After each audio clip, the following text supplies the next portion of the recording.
Lord, give me strength. That's what I was mumbling as I walked into that Wells Fargo branch on Peachtree. You know, the one with the fancy marble floors that always smell faintly of lemon polish? I'd finally decided to get that new roof. This Georgia sun is brutal, honey. Just eats right through the shingles. Been putting it off, what with one thing and another. But after that last downpour, I found a puddle in the attic. A puddle, I tell ya. At 72, I ain't climbing up there myself anymore to patch things up. So I'm there, checkbook in hand, ready to withdraw a good chunk, enough to cover the whole shebang. Figured I'd treat myself to those architectural shingles too, the ones that look like slate. Might as well, right? Been pinching pennies my whole life. My Thomas, bless his soul, always said I could squeeze a nickel till the buffalo bellowed. I get to the teller, a young buck with more gel in his hair than sense in his head, and he directs me to a manager. Says something about the amount being significant. Significant? Sweetie, it was my damn money. This manager, Mr. Henderson, all slicked back hair and a phony smile that didn't reach his eyes, ushers me into his little glass office. Smelled like chiefed cologne and desperation in there, you know? He starts asking me all sorts of questions, like I'm some kind of criminal. Where's the money going? What's it for? Do I have any idea how much money that is? I said, Mr. Henderson, with all due respect, I've been banking with Wells Fargo since before you were born. That money's for a new roof, and it's none of your beeswax. Now, are you going to give me my money, or do I need to speak to your manager? He sighs, like I'm inconveniencing him, punches some keys on his computer, and then his face just changed, went all pale and tight. He looked like he'd swallowed a lemon whole. Mrs. Parker, he says, his voice suddenly very careful, I'm afraid there seems to be a discrepancy. Discrepancy? That's putting it mildly, honey. He tells me, as calm as you please, that my account is practically empty. Empty? Said a wire transfer was authorized a month ago. $1.2 million. Gone. I nearly choked on my own spit. 1.2 million? What in the blue blazes are you talking about? I haven't authorized any such thing. He slides a tablet across the desk towards me. On the screen is some kind of digital authorization form. My name, my account number, and a signature. Looks vaguely like mine, but off, distorted. Below it, in cold, hard letters, Providence Growth Fund. This was digitally authorized, Mrs. Parker, on the 17th of last month. He taps the screen, showing me some kind of timestamp through our secure online portal. Secure? My backside. I haven't used online banking in years. I still balance my checkbook with a pencil and paper. Call me old-fashioned, but that's how I like it. Less chance of some whippersnapper stealing my hard-earned cash. My head was spinning. I felt like I was going to be sick right there on his fancy rug. I managed to keep it together, though. Years of balancing books for Parker & Sons Hardware taught me a thing or two about keeping a cool head under pressure. Thomas always said I had nerves of steel. I took a deep breath, steadied myself on the edge of the desk, and said, Mr. Henderson, I want to see everything, every transaction, every record, everything you have on this Providence Growth Fund, and I want it now. He hemmed and hawed, said he needed to get approval from corporate, all that bureaucratic mumbo-jumbo. I told him I wasn't leaving until I saw something, anything. Finally, after what felt like an eternity, he printed out a stack of papers, statements, transfer confirmations, all that jazz. I couldn't make heads nor tails of half of it, but one thing was clear. My money was gone, vanished into thin air. I left that bank in a daze. The Atlanta sun felt like it was mocking me, beating down on my head as I stumbled to my Buick. Drove home slow, my hands trembling on the wheel. All the way, I kept thinking about Brenda. Brenda, the notary. About 3 months ago, my son, David, who lives up in Boston, needed me to sign a power of attorney so he could handle some medical stuff for me, just in case. Nothing serious, just being prepared. Brenda came to the house, a real sweet girl, but insisted on using this newfangled electronic notarization system, called it VeriChain or something. Said it was the most secure way to do things these days. I remember having to scan my driver's license, take a selfie, answer all sorts of questions. Seemed like overkill for a simple power of attorney. She kept talking about blockchain and digital IDs, and honestly, my eyes just glazed over. I just wanted to sign the damn papers and get it over with. She made me create some complicated password that I naturally forgot and wrote down on a piece of paper I now can't find. The pen even ran out of ink halfway through the process. I remember muttering about how things were so much easier back in my day, when a simple signature and a raised seal was all you needed. Technology. Honestly, sometimes I think it's more trouble than it's worth. Got home, poured myself a stiff glass of sweet tea, Earl Grey was just too much effort, and sat down at my kitchen table. Stared at the wall for a good hour, just trying to make sense of it all. $1.2 million. My life savings. Gone. Who is behind this Providence Growth Fund, and why do they have my money? Damn, the casserole smelled good, I'll give him that. Chicken and broccoli, my favorite. Just as I was contemplating whether I could stomach more than a bite, there he was, Pastor David Young, standing on my porch like some freshly scrubbed angel.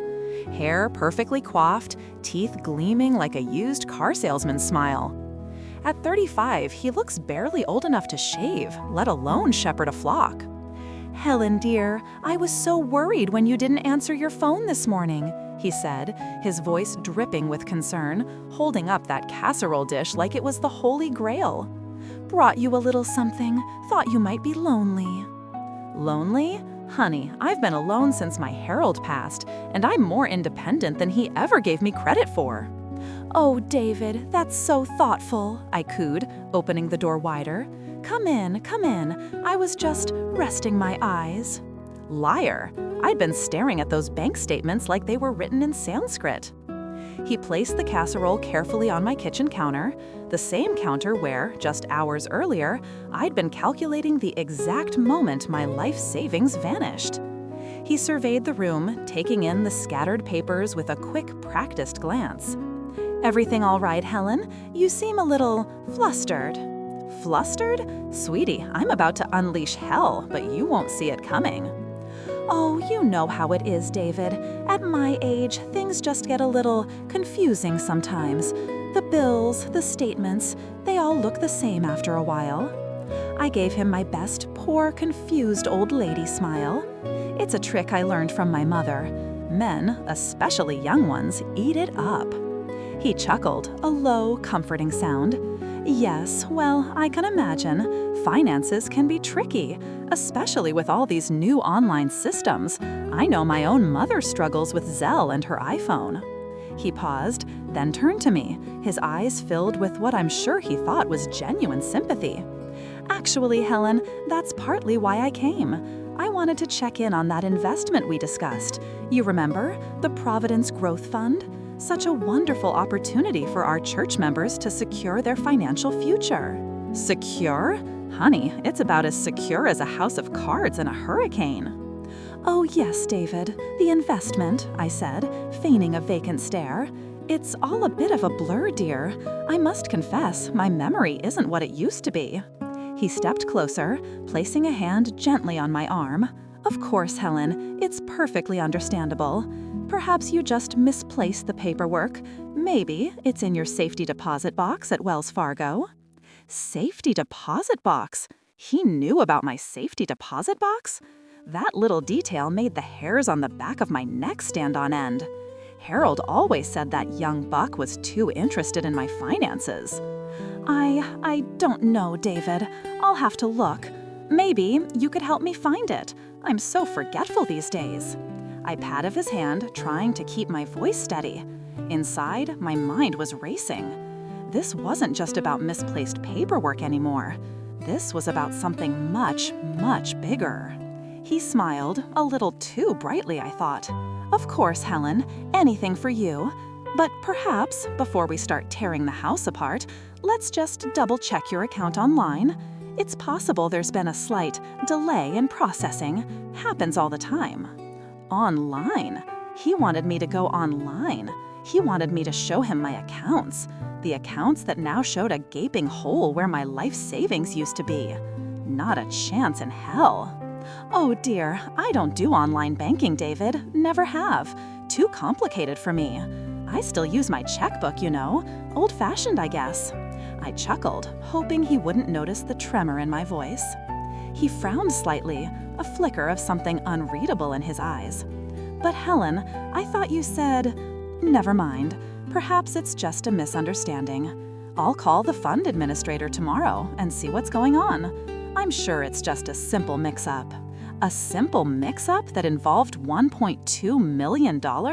Honey, I wasn't born yesterday. And my memory? Perfectly fine, thank you very much. I was a damn good accountant in my day, and I still remember numbers better than most folks have my age. That would be so kind of you, David, I said, my voice sweet as pie. I do appreciate you taking the time to look after me. It's so comforting to know I have someone I can rely on. As he walked towards the door, casserole in hand, he turned back to me, his expression earnest. Of course, Helen, we're family here at the church. We take care of each other. That's what it's all about. He left, and I closed the door behind him, the casserole suddenly smelling like poison. I leaned against the door, my heart pounding. I'd played the part of the confused old woman perfectly, but inside, the gears were turning. Is Pastor David a friend or a predator? Well, bless his heart, I muttered, watching David's Buick lumber down the street. The casserole sat on my kitchen counter, radiating suspicion instead of warmth. Time for Helen Parker to take off the grandma mask. My porch is my observation deck, best seat in the house. I settled into my favorite wicker chair, the one with the slightly lopsided cushion. The sun was starting to dip, painting the sky in hues of orange and pink. Perfect tea-drinking weather. I poured myself a cup of Earl Grey, the aroma a comforting contrast to the churning in my stomach. Now, back in my day, we didn't have all this fancy technology. Everything was done on paper, balance sheets meticulously handwritten, every penny accounted for. But honey, I learned to adapt. My son, bless his heart, finally upgraded my flip phone last Christmas with one of those newfangled iPhones. He even gave me his old laptop. I still don't quite understand the cloud. He set it up for me, showed me the basics, said it would help me stay connected. Little did he know how connected I was about to get. I hauled the laptop out, careful not to spill my tea. It felt foreign beneath my fingers, cold and calculating. But I had a mission. That simple miss-up wasn't going to explain away $1.2 million. First things first, Providence Growth Fund. Sounded like snake oil to me. I typed it into the search bar. Nothing, or rather, nothing legitimate. A few obscure articles about faith-based investing, all suspiciously vague. My blood started to simmer. Next, I went to the Georgia Secretary of State's website. Back in my day, you had to physically go downtown, fill out forms, and wait weeks for information. Now, a few clicks, and I was staring at the registration details for Providence Growth Fund. Registered agent, a name I didn't recognize. Address, 14 Oak Street, Suite 2B. That rang a bell. My niece Carol used to have her dance studio on Oak Street before she shut it down. I remember, because the zoning laws were a nightmare. I brought it up with the city council and everything. I switched over to Google Maps, typed in the address. A strip mall, 14 Oak Street. And Suite 2B? Empty storefront, vacant, for lease. I nearly choked on my Earl Grey. These people had some serious nerve. My fingers flew across the keyboard, fueled by a rage I hadn't felt in years. I started cross-referencing names, addresses, anything I could find connected to the church, to David, to that damn fund. That's when I remembered what Mildred told me at the last quilting club. How David's wife, Tiffany, had suddenly started sporting a new Mercedes, designer handbags, and taking exotic vacations to Italy. Things that don't exactly gel with a pastor's salary. I opened up a new tab, typed in Tiffany Miller Instagram. Bingo! Page after page of perfectly curated photos. Tiffany sipping champagne in Venice, Tiffany posing in front of the Eiffel Tower, Tiffany showing off her new diamond bracelet. Each post dripping with wealth, hashtags blessed, living my best life, God is good. The gall of it. I started meticulously comparing the dates of her vacations with the church's financial records, specifically the dates large sums were withdrawn from the Providence Growth Fund. There it was, a pattern. Almost every time Tiffany jetted off to some glamorous location, a significant amount of money disappeared from the fund within a week or two. I dug deeper, searching for property records. I discovered that Tiffany had purchased a condo in downtown Atlanta just last year, cash. A condo that was worth more than my house. And the mortgage? My God, the down payment was huge. Where did she get that kind of money? Especially when I remember when she had to borrow money from the church social fund for braces. I pulled up public records of the church's donations for the past 5 years. I wanted to see who was contributing the most, who might have been targeted like me. And then I saw it. Mrs. Abernathy, God rest her soul, she passed last spring. Her entire estate, millions, was given to the church and the Providence Growth Fund. My hands were shaking now. This wasn't just about my money anymore. This was about exploiting the faith and trust of vulnerable people, people like Mrs. Abernathy, people like me. I, an old widow on a fixed income, had trusted these snakes, and they were slowly bleeding me dry. Then I noticed something on Tiffany's Instagram, a picture of her giving back at a soup kitchen with one of the deacons, Deacon Miller. The location tag on the photo? Miller Accounting. But here's the kicker. I did some digging. Miller Accounting used to be called Miller and Zydov. Zydov is a name I recognize. It's the same name as the registered agent of the Providence Growth Fund. I found the LinkedIn profile. It's his son, a 20-something whippersnapper who barely looks old enough to drink, let alone manage millions of dollars. I'm getting closer, but here's the rub, honey.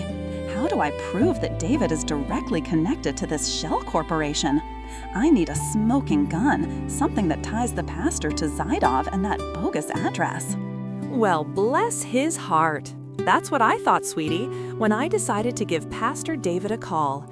I let my voice tremble just a tad, arthritis acting up again, you know how it is, and told him I was having trouble with the church's website. Said I couldn't quite figure out how to see my donations on that fancy new portal they had. "Oh, Helen, dear," he said, all honeyed concern. "I'm so sorry to hear that. These new websites, they can be tricky, especially for those of us less familiar with technology." The condescension was thick enough to spread on toast, I swear. That's how they get you, isn't it? Make you feel helpless. I played along perfectly, though. "Oh, Pastor, I'd be so grateful if you could help. I'm just staring at the screen, and it's all Greek to me." He offered to remote in to my computer and show me around. "Just give me the okay to share your screen, Helen, and I'll guide you through it." Like I was some doddering old fool who couldn't tell a mouse from a modem. Little did he know, I was about to give him the digital equivalent of a colonoscopy. Now, I'm no computer expert, mind you. Back in my day, we used adding machines and ledger books, not these fancy gizmos.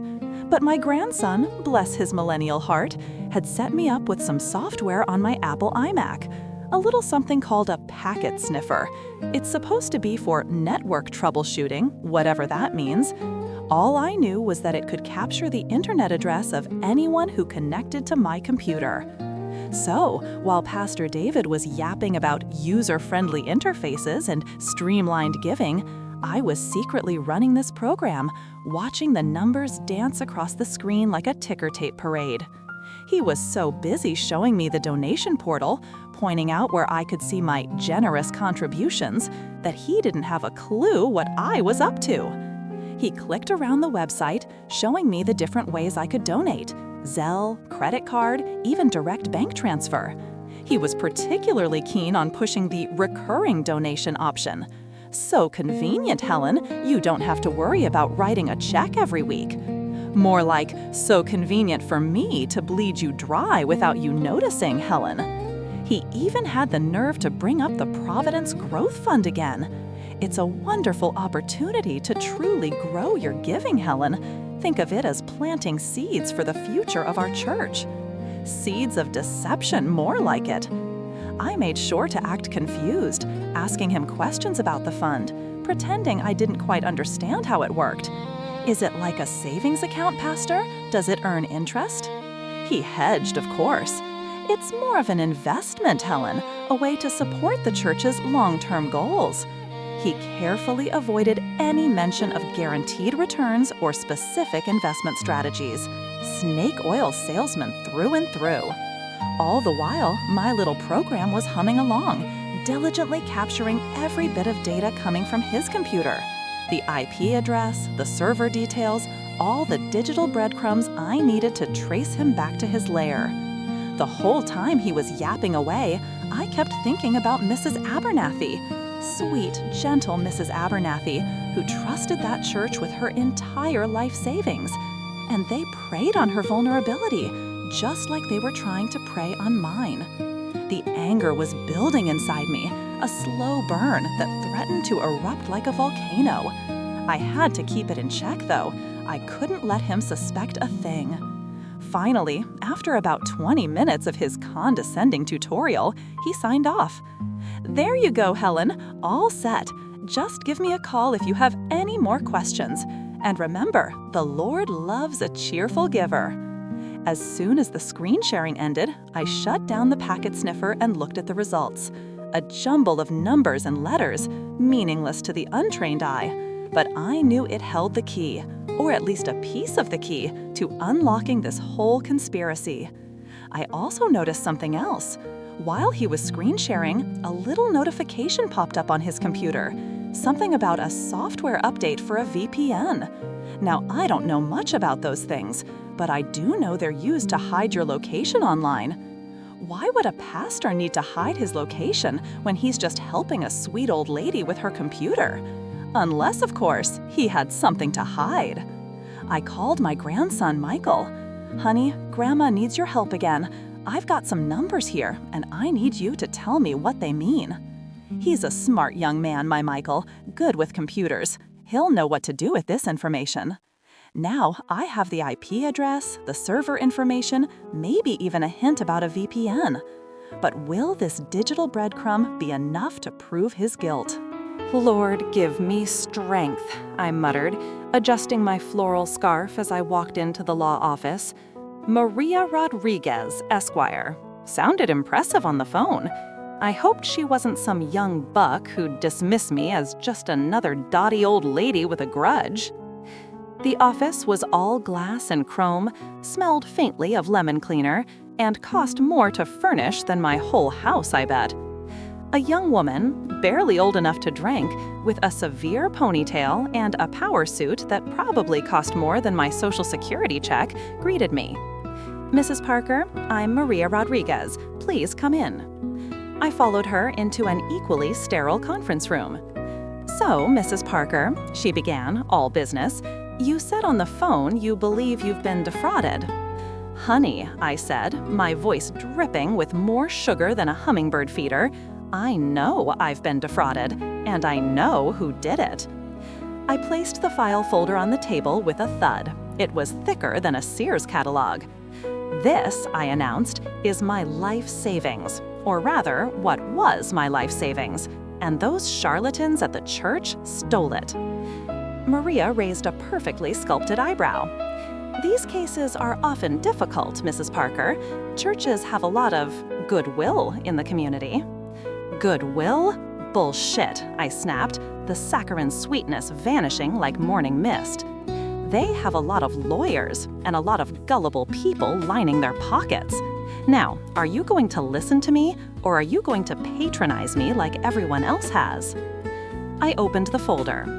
First, I said, pulling out a meticulously organized spreadsheet, is a list of every donation I made to the building fund over the last 5 years, all documented, all traceable back to my Wells Fargo account. Maria scanned the page. A substantial amount, Mrs. Parker. Damn right it is. I was giving in good faith, believing I was helping build a new community center. Instead, it went straight into their pockets. I tapped the spreadsheet.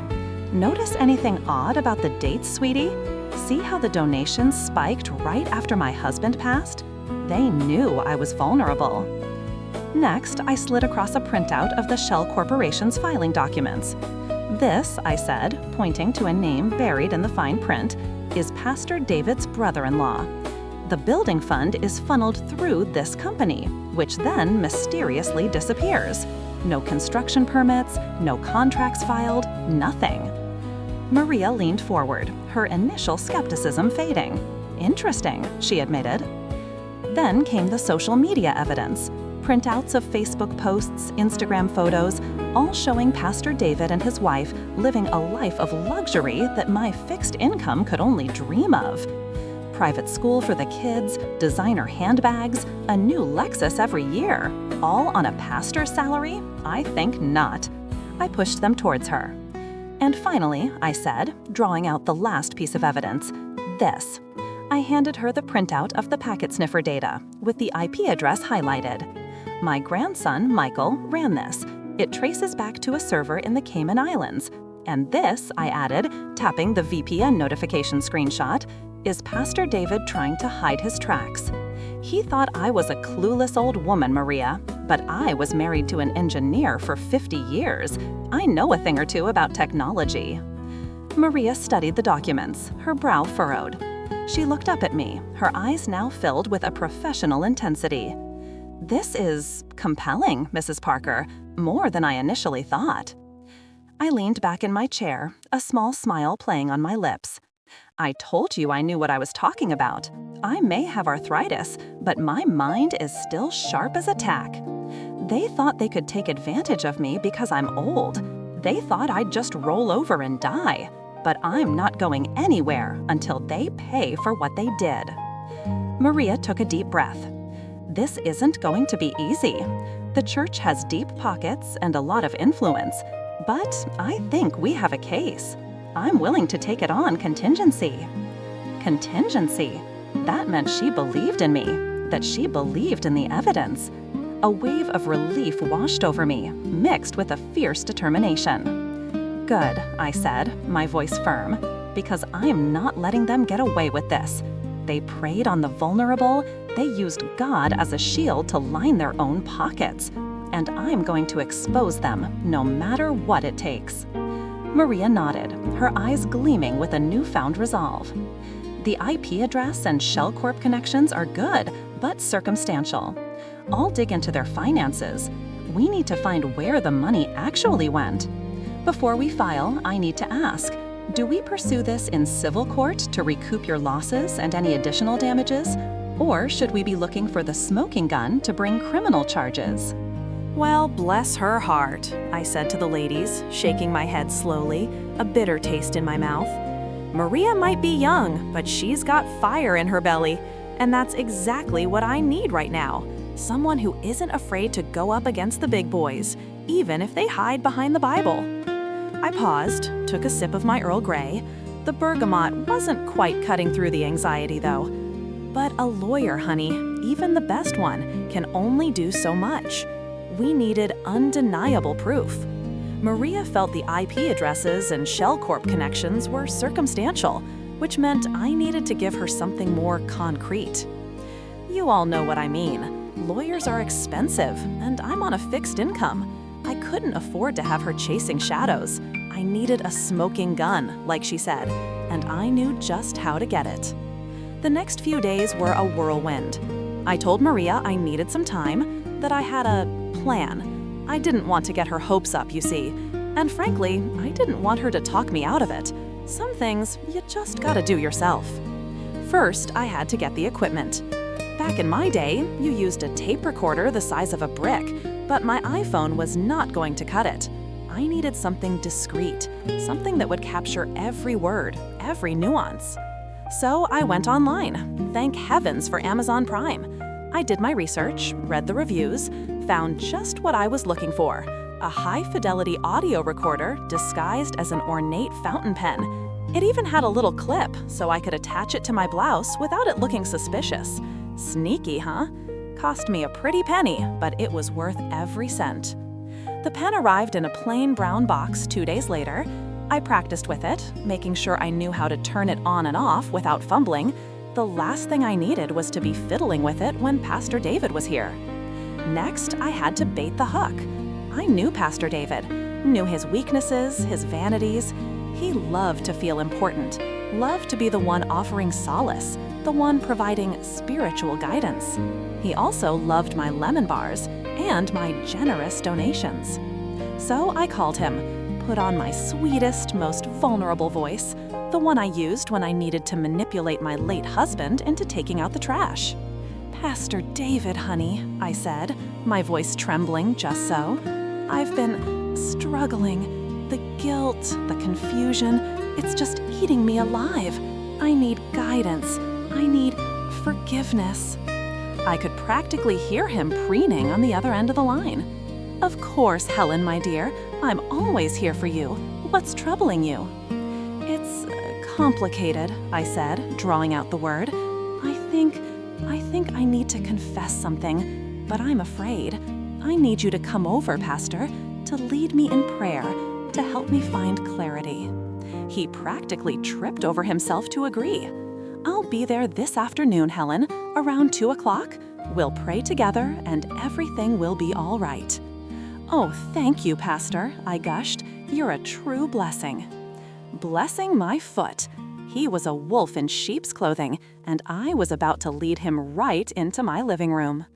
After I hung up, my hands started to shake. This was it.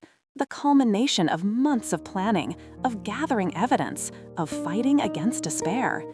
I was about to confront the man who had stolen my life savings, who had betrayed my trust, who had used God's name to justify his greed. I spent the morning cleaning the house, making sure everything was just so. I even baked a batch of those lemon bars, the ones he couldn't resist, but this time the sweetness was laced with a heavy dose of righteous anger. I set the table with my best china, the one I usually only used for special occasions. I wanted to create an atmosphere of trust, of normalcy, to lull him into a false sense of security.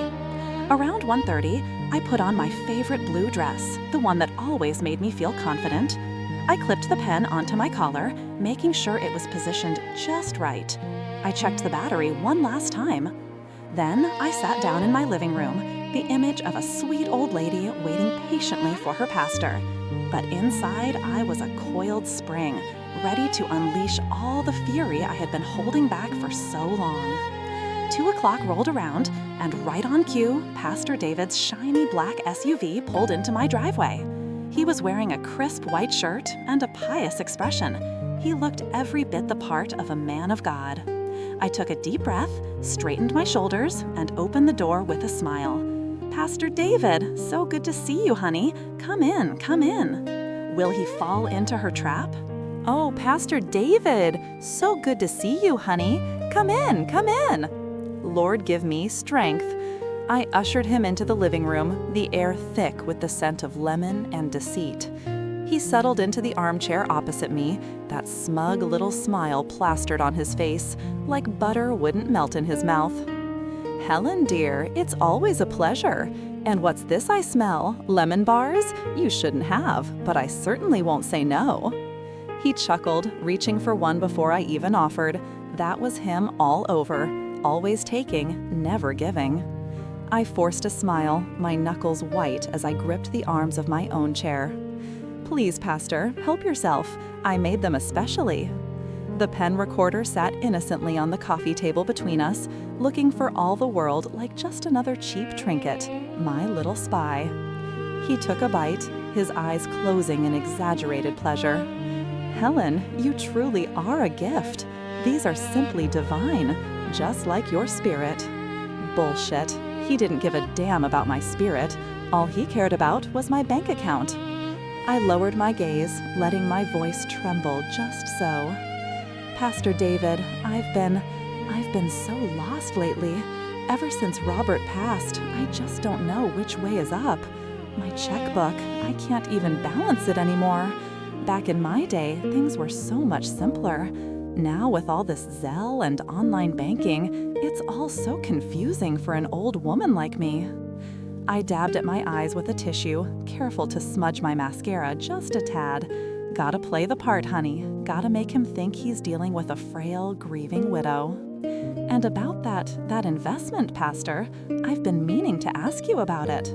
My voice cracked, a perfectly timed sob escaping my lips. I tell you, I should have been on the stage.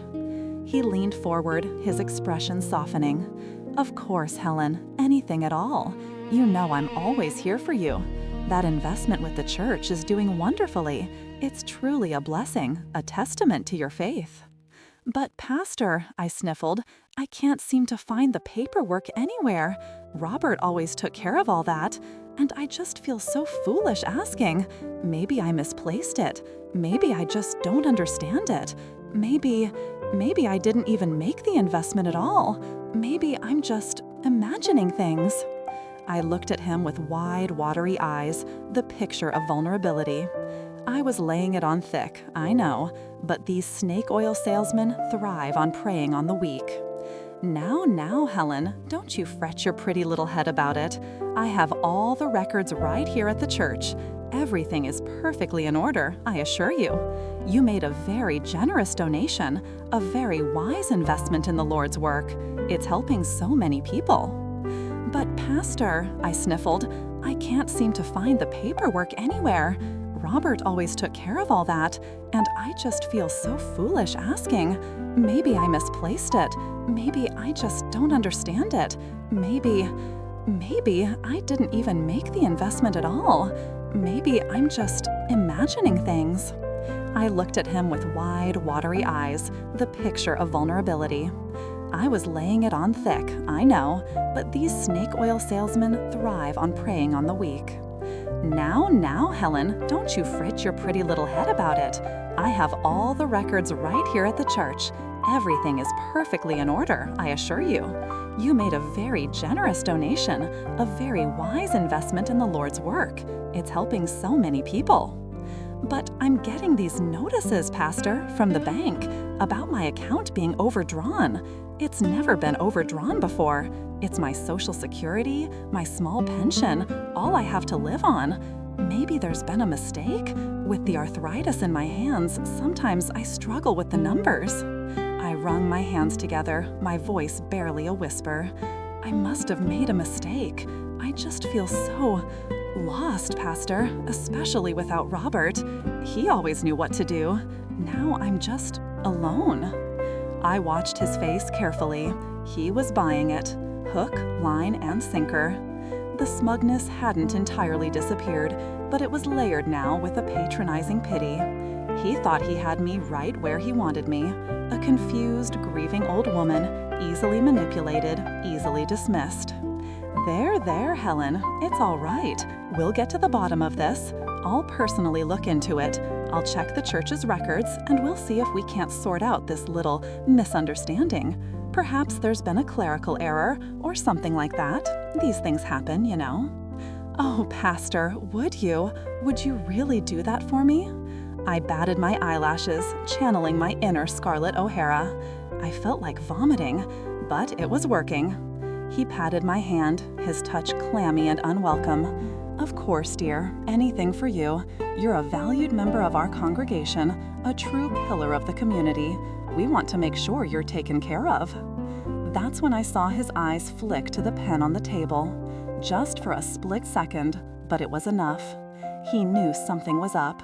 He couldn't put his finger on it, but the seed of doubt had been planted. The sweat on his forehead was starting to bead. The phantom factor was in play.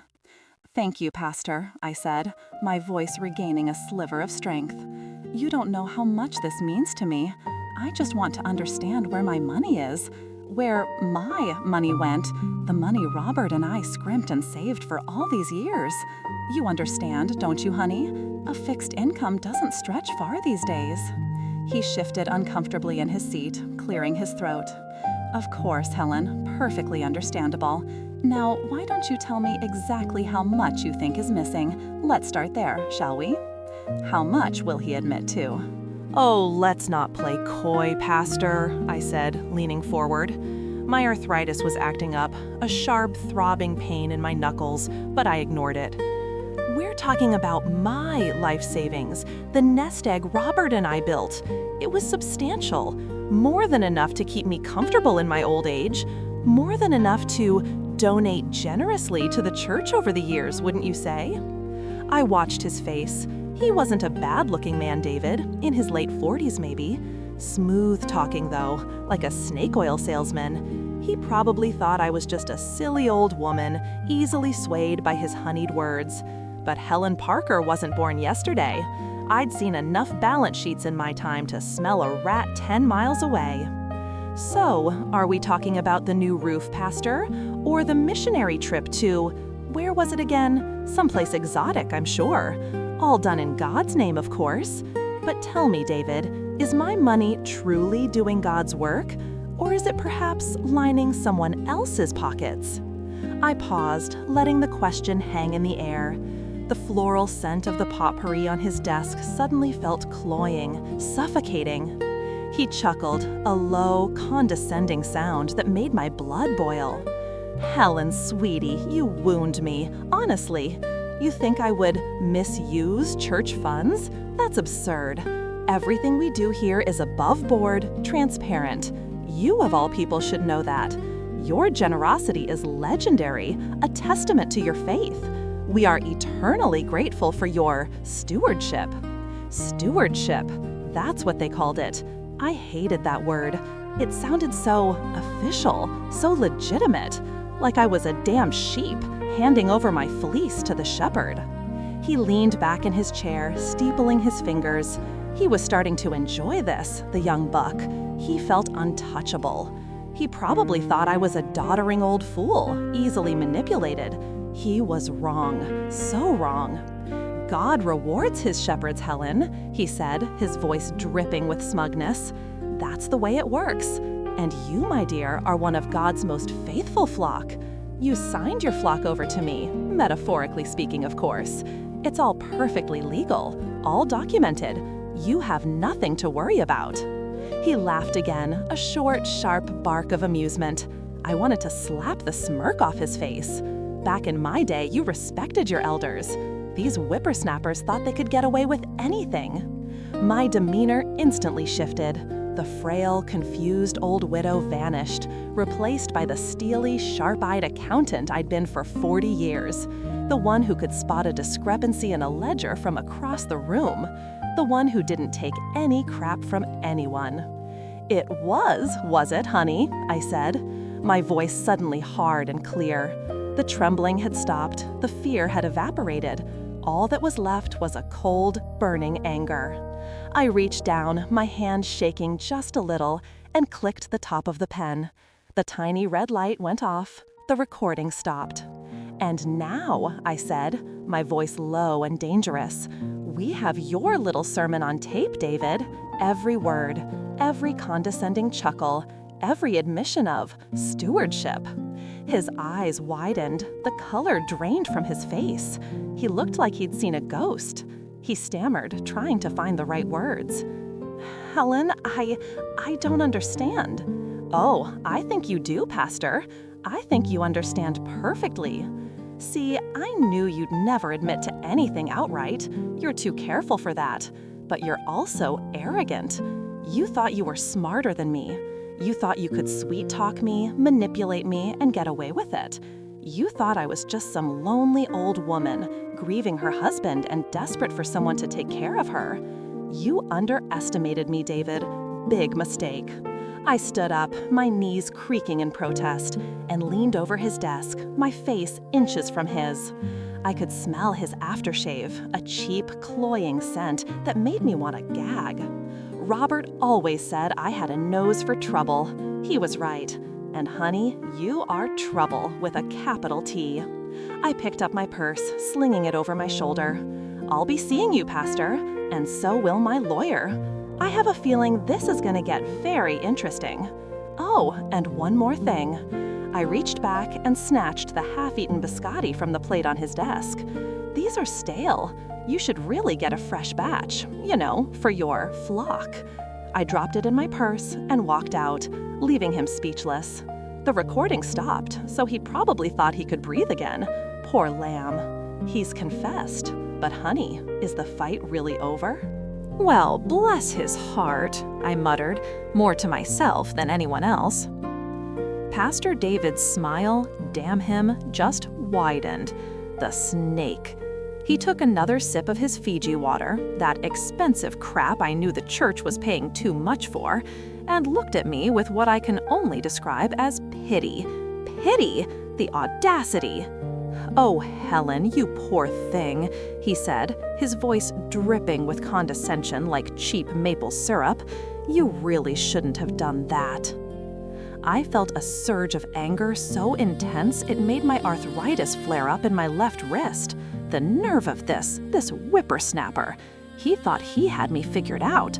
He thought I was some dotty old biddy who'd lost her marbles along with her husband. He was about to learn a very hard lesson about underestimating a woman on a fixed income, especially one who used to balance the books for a Fortune 500 company. "What's that, David? Shouldn't have done what? Recorded our little chat? Honey, you're the one who shouldn't have done what you did with my money, with everyone's money. This isn't some game, David. This is my life savings we're talking about. Money I worked hard for, money Robert and I scrimped and saved for, money I entrusted to you." I almost spat the last word out. As if on cue, Maria, his little assistant, the one with the perpetually surprised expression and the too tight skirts, came bustling in from the outer office. She was carrying a stack of what looked like donation request letters. I swear, the woman was practically glowing. I could practically see dollar signs dancing in her eyes. But then she caught sight of David. Her triumphant grin faltered, then faded altogether, like a cheap photograph left out in the sun. She looked from me to David, her brow furrowing. She clearly expected to walk into a scene of David basking in his victory, having successfully sweet-talked the grieving widow. Instead, she found him calm, too calm. "Maria, dear," David said, his voice still sickeningly smooth, "perhaps you could give us a moment. Mrs. Parker and I are just finishing up a little discussion." Maria hesitated, her eyes darting between us like a hummingbird trapped in a glass box. She clearly sensed the tension in the room, thick enough to cut with a butter knife. She finally nodded, mumbled something about needing to check the printer, and scurried back out of the office, leaving the door slightly ajar. I knew she'd be listening at the keyhole. They always were. "You know, Helen," David continued, leaning back in his plush leather chair, "I really do feel for you. Losing Robert must have been incredibly difficult. And I understand that grief can sometimes cloud our judgment, make us see things that aren't really there." "Oh, I'm seeing things just fine, David, clear as a bell. I see a man who took advantage of a vulnerable woman. I see a man who lined his own pockets with money that was meant to help the community. And I see a man who's about to have a very rude awakening." He chuckled again, that infuriatingly condescending sound. "Helen, with all due respect, I think you're being a little dramatic. There's no need to involve lawyers or make accusations. We can sort this out amicably. I'm sure there's been some kind of misunderstanding." "A misunderstanding? Is that what you call it? A misunderstanding? I gave you over $500,000, David. $500,000! And now it's gone. Poof, vanished into thin air. And you called that a misunderstanding?" He held up his hands, palms out, in a gesture of mock surrender. "Please, Helen, lower your voice. We don't want to upset anyone." "Upset anyone? What about upsetting me? What about the other members of this church who trusted you with their hard-earned money? Are they not worth worrying about?" My voice was rising. I couldn't help it. I felt the blood pounding in my ears. He took another sip of his water, his eyes never leaving mine.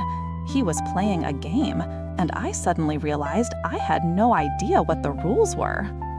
Helen, I can assure you, every penny of that money was used for the good of the church, for God's work. Bullshit, I said. The word escaped my lips before I could stop it. God doesn't need a new Maserati, David, and he certainly doesn't need you and Maria flying first class to that conference in Bermuda. His face didn't even flicker. He just kept smiling, that same infuriatingly calm, condescending smile. You've been doing some digging, haven't you, Helen? I must admit, I'm impressed. But you're missing the bigger picture. You're only seeing fragments of the truth. Oh, I think I see the whole picture, David. A picture of greed, deception, and betrayal. He placed his water bottle on his desk with a soft thud. The sound echoed in the suddenly silent room. He looked at me, his smile now gone, replaced by a look I couldn't quite decipher. It wasn't fear. It wasn't anger. It was something else, something colder. You really shouldn't have done that, Helen, he repeated, his voice low and steady. You've made a very big mistake. He was no longer the friendly pastor trying to soothe a grieving widow. He was something else entirely, something dangerous. Why wasn't he scared? What did he know that I didn't? Oh, for crying out loud, I muttered under my breath. I could feel my pulse hammering in my temples. The something dangerous I sensed was now clear. David was prepared to fight dirty. We were in a stuffy little conference room downtown, all beige walls and generic art. Pre-trial mediation, they called it. I had Margie, my lawyer, on one side of me, looking grim. On the other side was a window offering a view of a parking garage, about as inspiring as this whole situation. Across the table sat David, his smarmy smile plastered back on, and a shark in a suit who introduced himself as Mr. Thompson, his lawyer. He reeked of expensive cologne and arrogance. "Now, Mrs. Parker," Thompson began, his voice smooth as butter, "while we admire your passion, we have some serious concerns about the evidence you intend to present, specifically this recording." He gestured to the digital recorder sitting on the table, the one I'd used to capture David's confession, the one that gave me hope. As you know, Georgia is a two-party consent state. This recording, obtained without Pastor David's explicit knowledge or consent, is inadmissible, pure and simple. Margie, bless her heart, tried to object.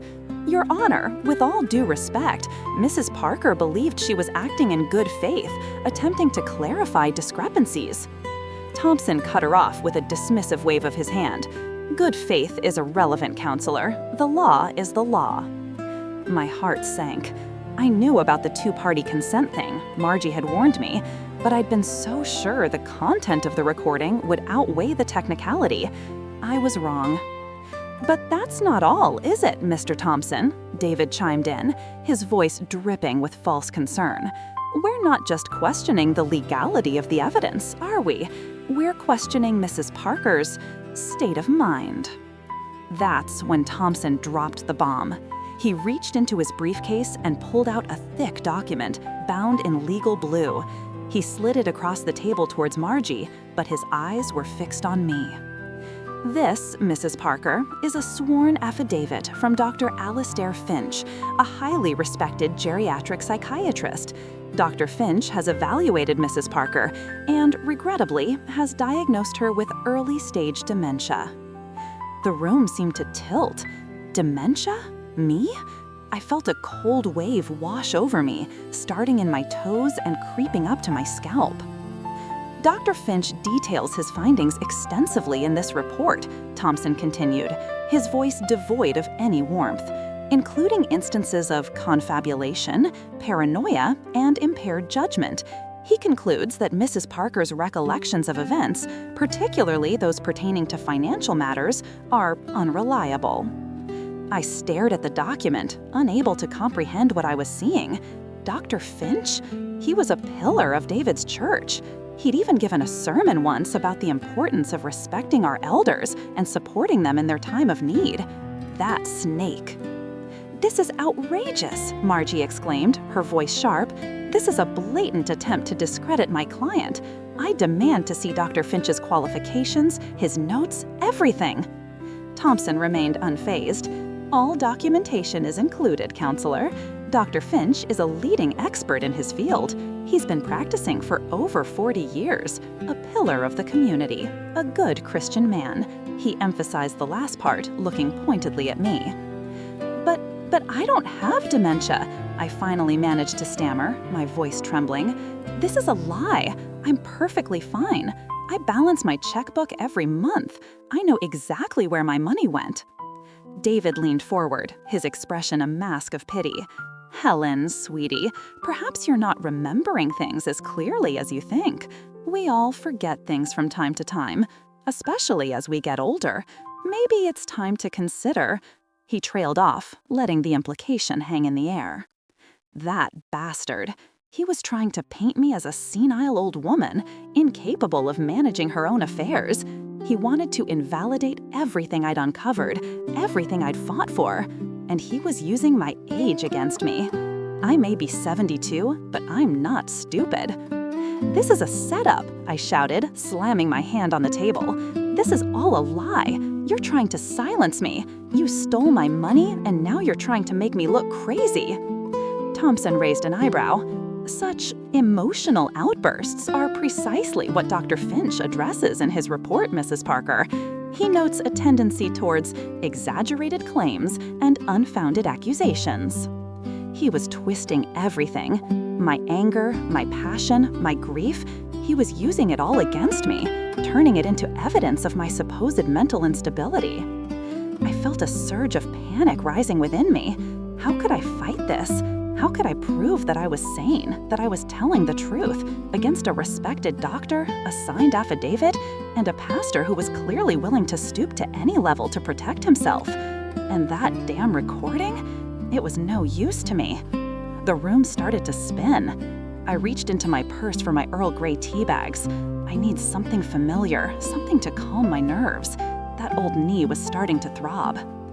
"This is just a continuation of the shell game, isn't it?" I said, my voice quieter now, but filled with a cold fury. "First, you take my money, then you try to discredit me. What's next, David? Are you going to try to have me committed?" David just smiled, that same infuriatingly condescending smile. "Don't be ridiculous, Helen. We just want what's best for you." I stared at him, at his smug face, at Thompson's cold eyes, at the blue document that held my fate in its pages. I was trapped, cornered. They had all the power, all the resources, all the lies. But something inside me refused to give up.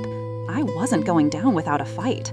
I might be an old woman, but I was still Helen Parker, and I wasn't afraid to make a scene.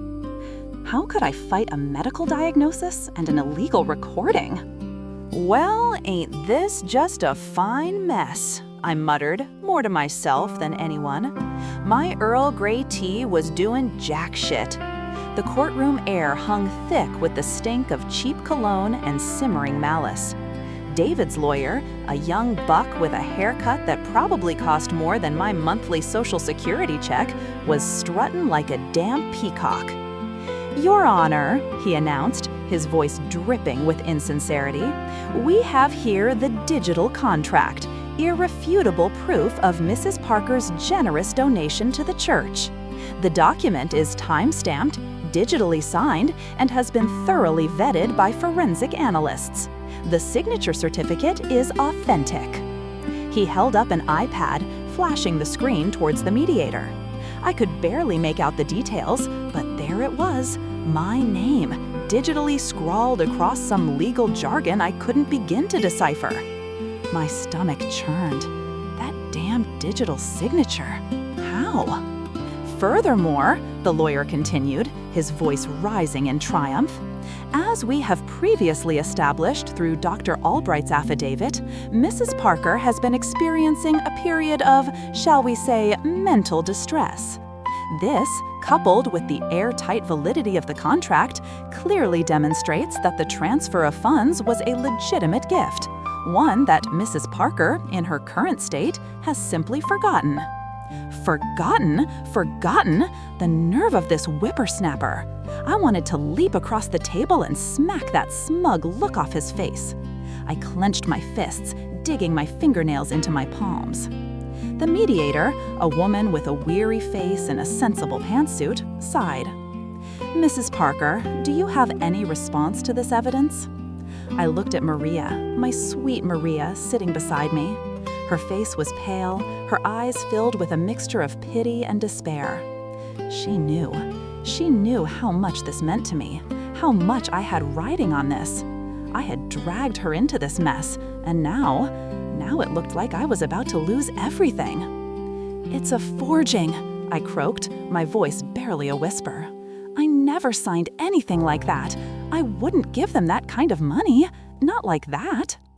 David simply shook his head, his expression a carefully crafted blend of sorrow and concern.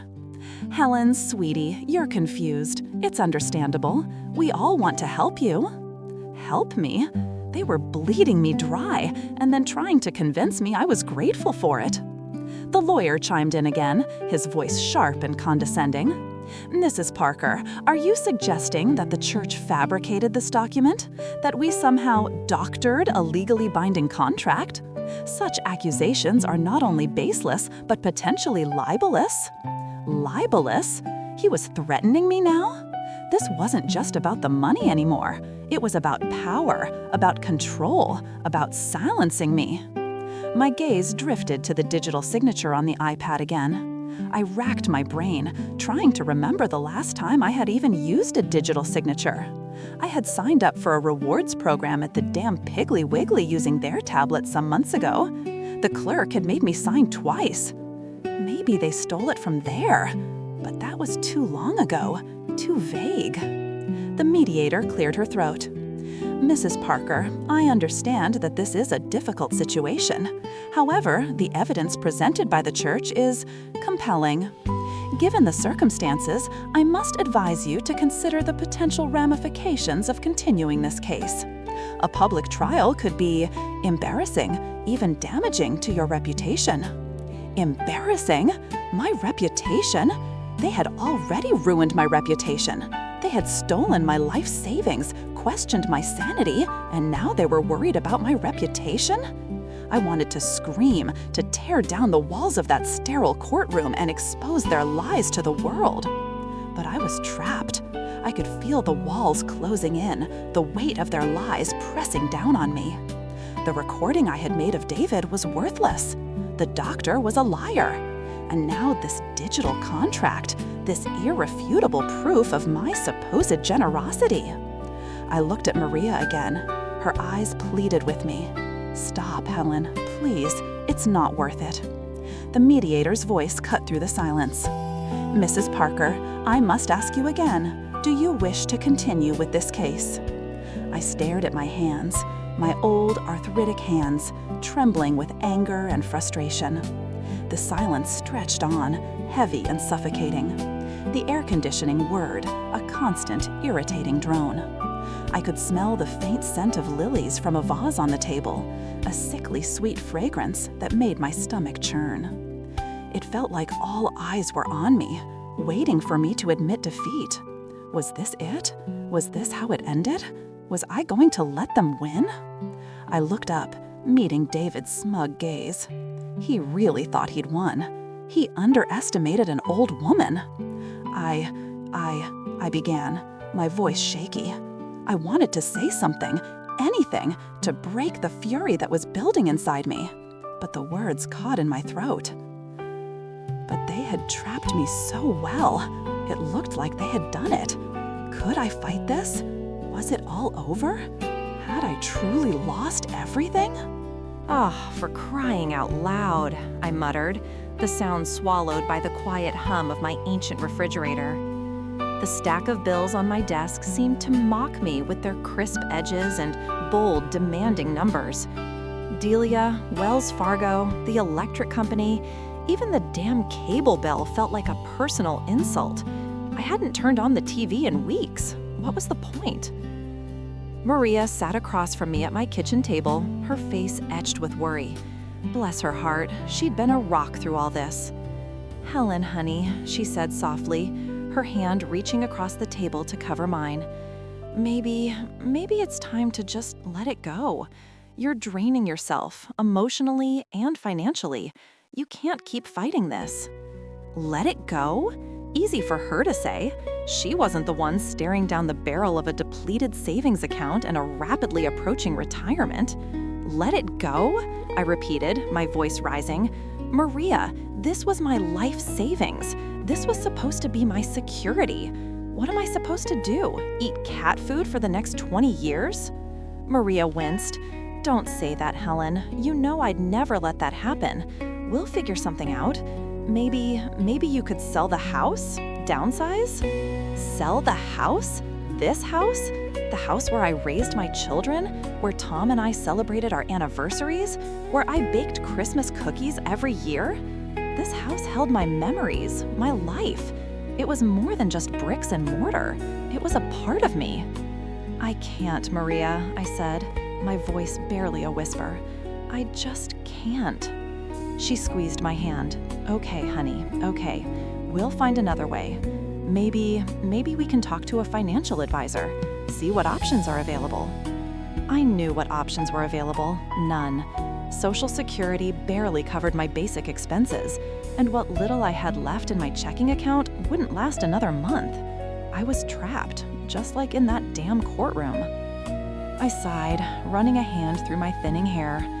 "I don't know what to do anymore, Maria. I'm so tired." She stood up and came around the table, wrapping her arms around me in a comforting hug. "I know, honey, I know. But you're strong, Helen. You're one of the strongest women I know. You'll get through this." I wanted to believe her, I really did, but the weight of my situation felt crushing. I pulled away from her embrace and stared blankly at my desk, the bills blurring into a chaotic mess. My eyes drifted to a file tucked away in the corner. It was the file containing all the documents related to the church's investment opportunity. I hadn't looked at it in weeks, afraid of what I might find, or rather, afraid of what I wouldn't find: the smoking gun, the loophole, the one piece of evidence that could prove their deception. With a sigh, I reached for the file, my fingers trembling slightly. Maybe Maria was right. Maybe it was time to let it go. But I couldn't shake the feeling that I was missing something, that there was still a piece of the puzzle I hadn't found. I opened the file and began to sift through the documents. The glossy brochures promising astronomical returns, the complicated legal jargon that I only half understood, the emails from David filled with empty promises and religious platitudes. My eyes glazed over, the words swimming before me. It was all so overwhelming, so meticulously crafted to deceive someone like me, a grieving widow looking for a safe place to invest her money. Then, something caught my eye. A small, seemingly insignificant detail that I had overlooked before. Clipped to the top of the power of attorney document was a business card. A cheap, flimsy card with a generic logo and a handwritten name: Brenda's Notary Services. Below that, a local phone number. I remembered the day I signed the power of attorney. David had insisted that it be notarized, said it was a standard procedure. He had even provided the notary, a middle-aged woman with a bored expression and a distinct lack of enthusiasm for her job. She had barely glanced at the document before stamping it and initialing it. I thought nothing of it at the time. It seemed like such a minor detail in the grand scheme of things. I stared at the card, my heart beginning to pound. Brenda's Notary Services. Why did that name sound so familiar? Where had I heard that name before? It was like a faint echo from the past, a whisper on the wind. My mind raced, piecing together fragmented memories, trying to make sense of the jumbled thoughts. And then it hit me. A memory, sharp and clear, flashed through my mind. It was weeks before the trial, and I was at a meeting with my lawyer, going over all the documents in the case. We were discussing the power of attorney, and she had pointed out something odd. The notary stamp on the document was registered to a different address than the one listed on Brenda's business card. A discrepancy, she had said, but probably just an oversight. But something else. She had also found that the license number on the stamp itself had expired 2 years earlier. I'd been too caught up in the other issues at the time to focus on it. I hadn't given it a second thought. It was just another tedious detail in a mountain of paperwork. But now it felt like a lifeline. But why? What was I remembering about that expired license? Oh, for crying out loud, I muttered, staring at Brenda's notary services card. That expired license. It wasn't just an oversight, was it? It was connected to that damn blockchain nonsense. I remember that young buck. What was his name? Ethan, maybe? Always yammering on about how secure everything was because of the blockchain, how every transaction was recorded, immutable, transparent. Trust the system, Mrs. Parker, he'd said, flashing that insincere smile. It's all there, verifiable, forever. Verifiable, my aching arthritic foot. He'd said something else, too. Something about how even the notary information was linked to the blockchain, a digital timestamp ensuring authenticity.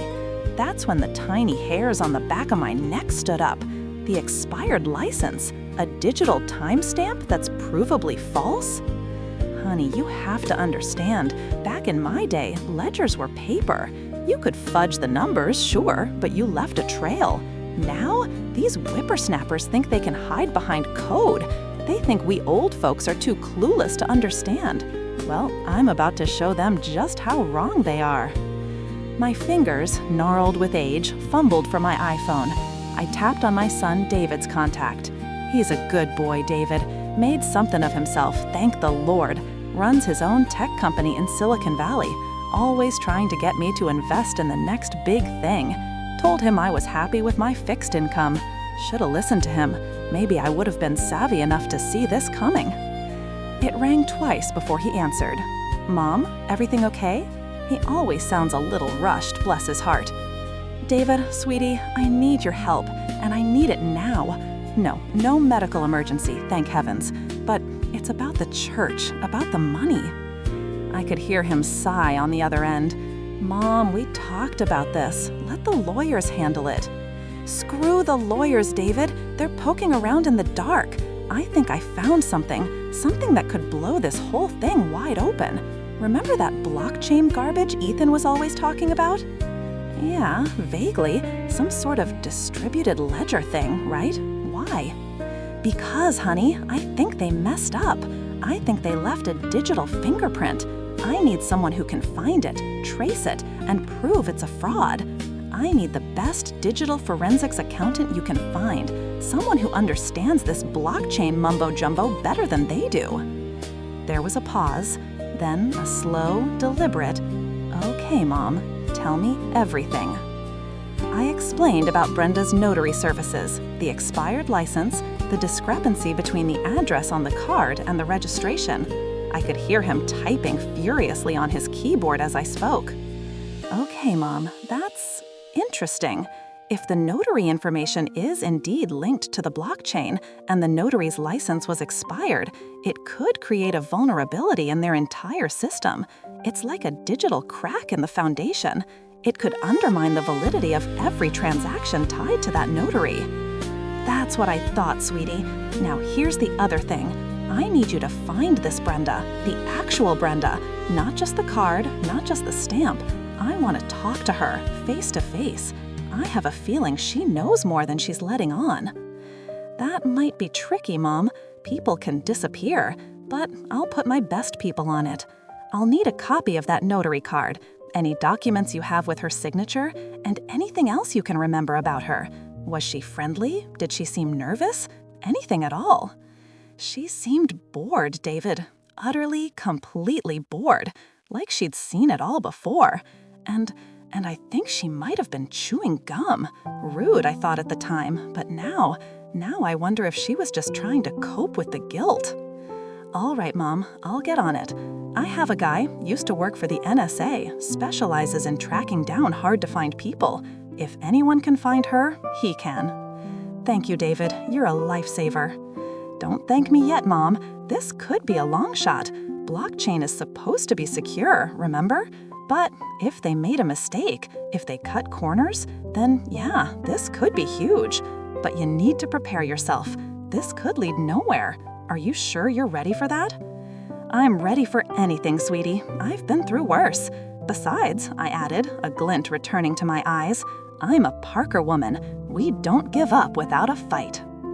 I hung up the phone, a strange mix of hope and fear swirling within me. This was it. This was my chance to turn the tables. No more begging, no more pleading. Time to get my hands dirty. This wasn't just about getting my money back anymore. It was about exposing these snake oil salesmen for who they truly were. I picked up Brenda's business card again, running my fingers over the embossed lettering. Brenda's Notary Services. Just a name, a phone number, a stamp. But maybe, just maybe, it was the key to unlocking everything. Maybe a fussy notary could be the key to undo a multi-million-dollar fraud. Well, bless my soul, I breathed, adjusting my hearing aid as I walked back into that courtroom. The air was thick with anticipation, the kind you could practically taste, like stale coffee and cheap cologne. David sat at the defendant's table, looking paler than usual, his youthful arrogance finally starting to crack. Good. My lawyer, bless his heart, gave me a reassuring nod. Ready, Helen? Born ready, honey, I replied, patting his hand. Let's get this show on the road. He called our next witness, a young man, barely old enough to shave, with a name I could barely pronounce, something like Aronson Patel. This Aronson Patel was my David's worst nightmare, an expert in blockchain technology, the very thing they thought would protect their scam. He looked like he'd rather be anywhere else, fiddling nervously with his glasses. Mr. Aronson Patel, my lawyer began, his voice booming in the courtroom. Can you please explain to the court, in layman's terms, what VeriChain is? Aronson Patel cleared his throat. Essentially, VeriChain is a service that creates a unique digital identity for an individual, permanently recorded on a blockchain. Think of it like a digital fingerprint, but much more secure. It timestamps and cryptographically links the person to a specific device, in this case, Mrs. Parker's home computer, ensuring that any subsequent digital signatures are verifiably hers. I saw a flicker of panic in David's eyes. He leaned over and whispered something to his lawyer, a greasy-looking fellow in a suit that was a size too small. And what, my lawyer continued, did you find when you examined the metadata associated with the contract Mrs. Parker signed with the church? Aronson Patel adjusted his glasses again. The metadata indicates that the digital signature on the contract was executed from an IP address traced to a cafe 2 blocks from Pastor David's residence. Furthermore, the signature was created using a completely different device than the one Mrs. Parker used to create her VeriChain identity. A collective gasp went through the courtroom. I could practically feel the eyes of the jury boring into David. The smug look had completely vanished from his face, replaced by sheer terror. My lawyer walked towards the jury, holding up a large printout. Ladies and gentlemen, what Mr. Aronson Patel is telling you is that Pastor David didn't just trick Mrs. Parker, he committed sophisticated wire fraud. He forged her digital signature using a device that was nowhere near his home, effectively stealing her life savings. He paused for effect, letting the weight of his words sink in. This wasn't a simple misunderstanding, folks. This was a calculated, premeditated act of deception. David's lawyer sputtered, "Objection, this is speculation. There's no proof that Pastor David was the one who used that IP address." "Objection overruled," the judge barked. "Mr. Aronson Patel, can you definitively say that the signature on the contract was not Mrs. Parker's?" "Absolutely, Your Honor," Aronson Patel replied confidently. "The cryptographic evidence is irrefutable. The signature was created using a different device, at a different location, and at a different time than the VeriChain identity registered to Mrs. Parker's computer. It's a forgery, plain and simple." I sat there, a wave of vindication washing over me. All those sleepless nights, all the humiliation, all the fear, it was finally paying off. David thought he was so clever, hiding behind his Bible and his fancy technology, but he underestimated an old woman with a keen eye for detail and a stubborn refusal to be cheated. My lawyer wasn't done yet, though. He had one more trick up his sleeve. "Mr. Aronson Patel," he said, his voice low and dramatic, "during your investigation, did you happen to discover any other anomalies related to this VeriChain service offered by Brenda's notary services?" Aronson Patel hesitated for a moment, then nodded slowly. "Yes, I did. While examining the blockchain data, I noticed a pattern. A significant number of VeriChain identities created by Brenda's notary services were all linked to the same initial funding source." He paused, letting the implication hang in the air. "And what was that funding source, Mr. Aronson Patel?" my lawyer pressed. Aronson Patel cleared his throat one last time. The initial funding for the creation of these VeriChain identities came from a single cryptocurrency wallet registered to Pastor David's personal account. The air in the courtroom crackled. David looked like he was about to faint. It was all over. But my lawyer wasn't finished. He had one final question, a question that would be the final nail in David's coffin. "Mr. Aronson Patel, did you find any evidence that Mrs. Parker's social security number was used to generate her VeriChain profile?" Lord, give me strength. My lawyer paused, letting the silence thicken. "Mr. Aronson Patel, did you find any evidence that Mrs. Parker's social security number was used to generate her VeriChain profile?" Aronson Patel adjusted his glasses, the courtroom lights glinting off the lenses.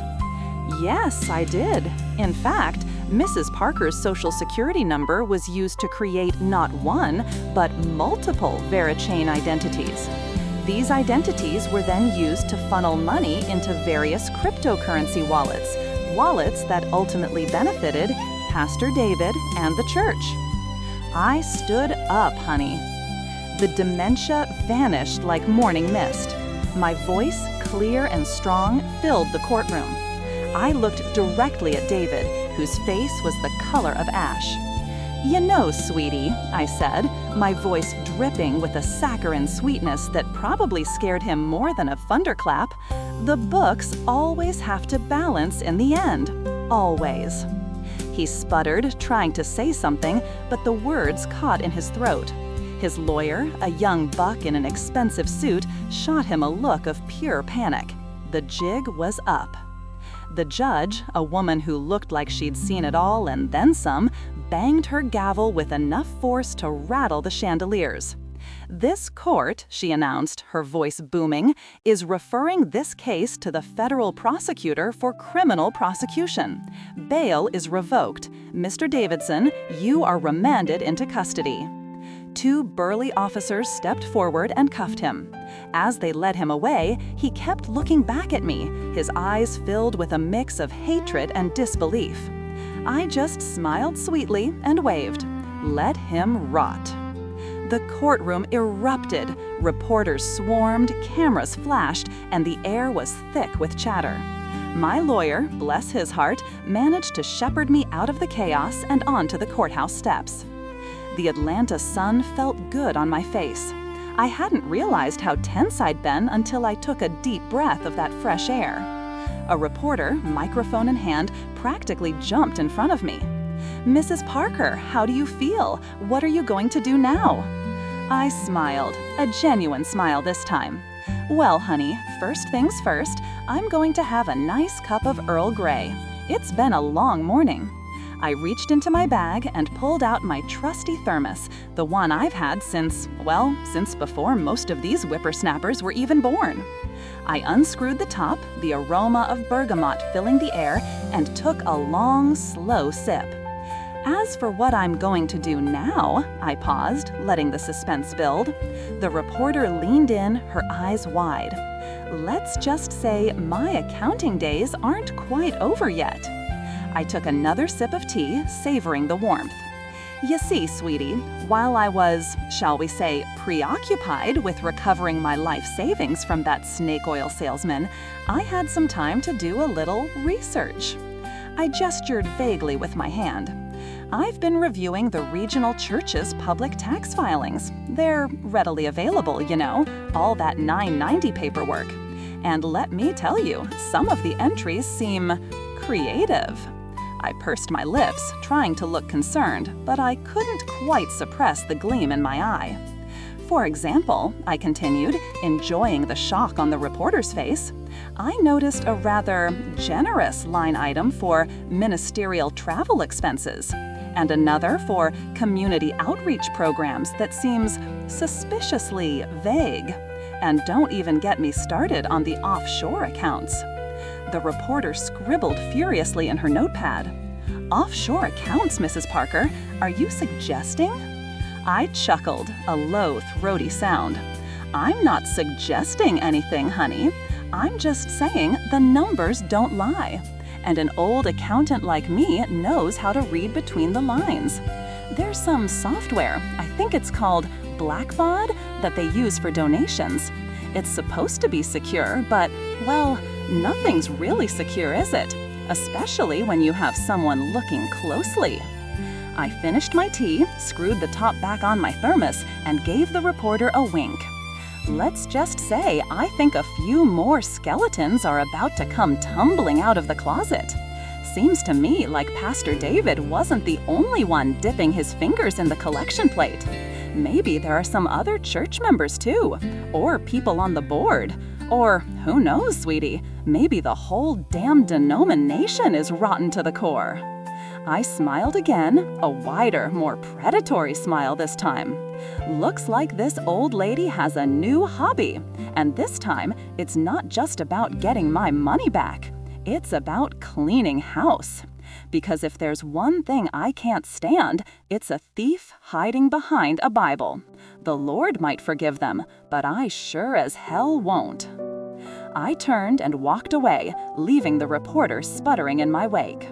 As I hailed a cab, I couldn't help but feel a thrill of anticipation. This wasn't just about justice for me anymore. It was about justice for everyone they'd swindled, everyone they'd lied to, everyone they'd taken advantage of. And I, Helen Parker, was just getting started.